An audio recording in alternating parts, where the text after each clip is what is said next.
আমি শ্রমিক আন্দোলনের মানুষ, আপনারা জানেন আমাদের দেশে অনেকগুলো শ্রম আইন ছিল। 2006 সালে সব আইন একত্র করে লেবার কোড বা শ্রম কোড বলে একটা একসাথে মিলিয়ে একটা আইন করা হয়েছে। আগে যে আইন ছিল সব মিলিয়ে যেটা করা হলো, আপনি যদি পাঠ করেন মনে হবে মোটামুটি ভালোই আছে, কিন্তু যদি তার বাস্তবায়ন দেখেন তাহলে খুব কষ্ট পাবেন। শ্রম আইনে বলা আছে যে সব শ্রমিককে নিয়োগপত্র দিতে হবে। আপনারা সবাই জানেন যে বাংলাদেশে যত শ্রমজীবী মানুষ আছে তার শতকরা 20-25 ভাগ মানুষও নিয়োগপত্র পায় না। বান্ডেল থাকলে প্রতি সেনমানিতে টাকা বাঁচবে। বিকাশ সেনমানি বান্ডেল কিনে জিতুন প্রতি লেনদেনে। তাদের সুনির্দিষ্ট চাকরি শর্তাবলী নেই, তাদের ওল্ড এজ বেনিফিট নেই, তাদের ছুটি, তাদের অন্যান্য সুবিধা নেই যা শ্রম আইনে লেখা আছে। আমাদের দেশে কৃষি শ্রমিকদের জন্য একটা ন্যূনতম মজুরি আছে, কিন্তু কে কোথায় দেখতে যায় যে কোথায় কোন কৃষি শ্রমিককে আসলেই কত টাকা মজুরি দেওয়া হচ্ছে।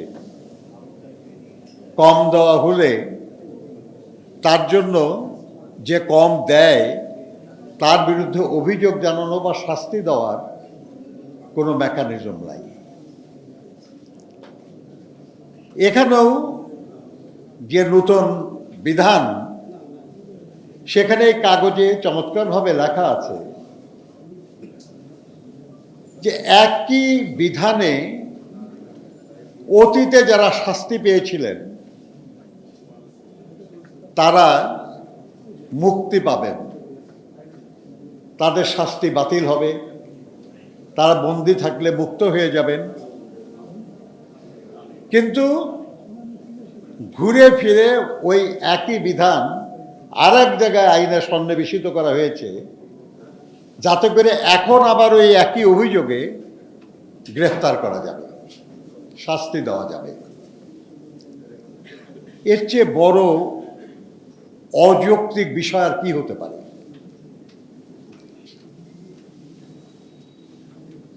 আপনার এখানে অনেকগুলি পয়েন্ট, অনেকগুলি ধারায় উল্লেখ করেই তারা বলেছেন।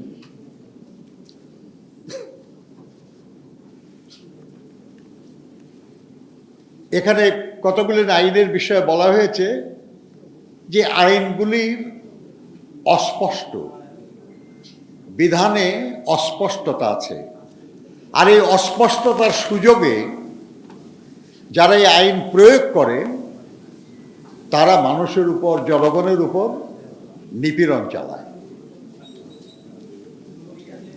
1 নম্বর, যেসব আইনে ওই ধরনের কোনো বিধান নতুন আইন থেকে বাদ দিয়ে দেওয়া উচিত। এই দাবি যুক্তিসঙ্গত। এটাও যুক্তিসঙ্গত যে আইনে যদি কোনো অস্পষ্টতা থাকে এবং সে কারণে যদি জনগণ হয়রানির শিকার হয়, তাহলে সে অস্পষ্টতা দূর করা যারা আইন করেছেন এটা তাদের কর্তব্য, তাদের করা উচিত।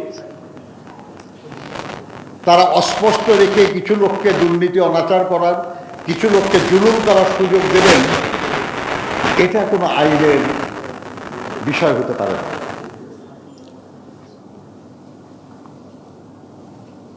সঙ্গতভাবেই আমাদের সহকর্মীরা এখানে বলেছেন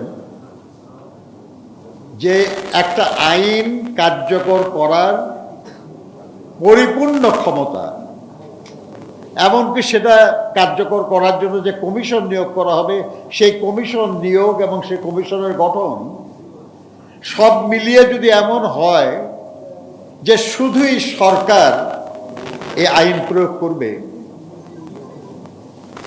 এখানে স্বাধীন মতামত দেওয়ার এবং এই ব্যাপারে অন্যায় কিছু হলে সে অন্যায় উল্লেখ করা বা সেটা করতে বাধা দেওয়ার জন্য যোগ্য কোনো মানুষ থাকবে না, এটা গ্রহণযোগ্য না। একটা স্বাধীন দেশে